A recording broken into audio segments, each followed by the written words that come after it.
So what is AR Insider? The best way to think about it is simply a publication about the business of spatial computing, otherwise known as AR and VR, and it's owned and operated by industry research firm Artillery Intelligence, which brings lots of advantages and cross-pollination of content and insights.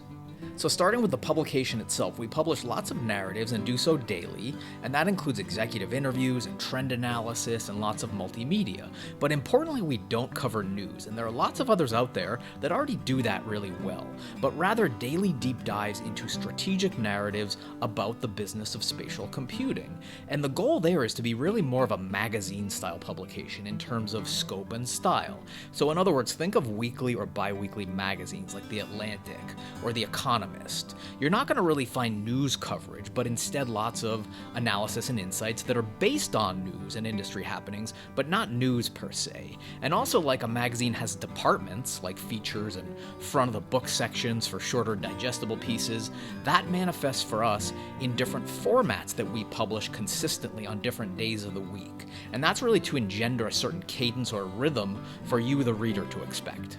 So back to the interplay with AR Insider's owner, Artillery Intelligence, the idea there is that some of the content and narratives that fill the pages of AR Insider will flow from and be informed by the insights and original research from Artillery Intelligence. And that goes both ways because Artillery Intelligence likewise benefits from the rigor that's applied to running a daily publication. And that includes lots of perspective and industry awareness and access to influencers and revenue leaders, and a lot of that translates into reliable data and inputs for Artillery's market sizing and forecasting work. So altogether, we like to think of that as sort of a circular flow of knowledge. So it's also important to note that AR Insider has deep roots, from my own background and other places, in print journalism, and we hold a great deal of pride and reverence for that discipline.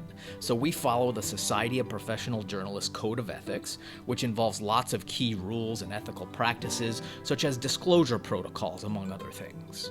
So stay tuned for lots more content formats we'll be rolling out, ongoing thematic series, lots of multimedia, and an editorial contributor program. But the bottom line is, we believe spatial computing is the future. And like our analysts did a decade ago with the emergence of smartphones, we want to be there to provide a map and to educate our readers on the path of that transformation, because it's really all about having an informed position.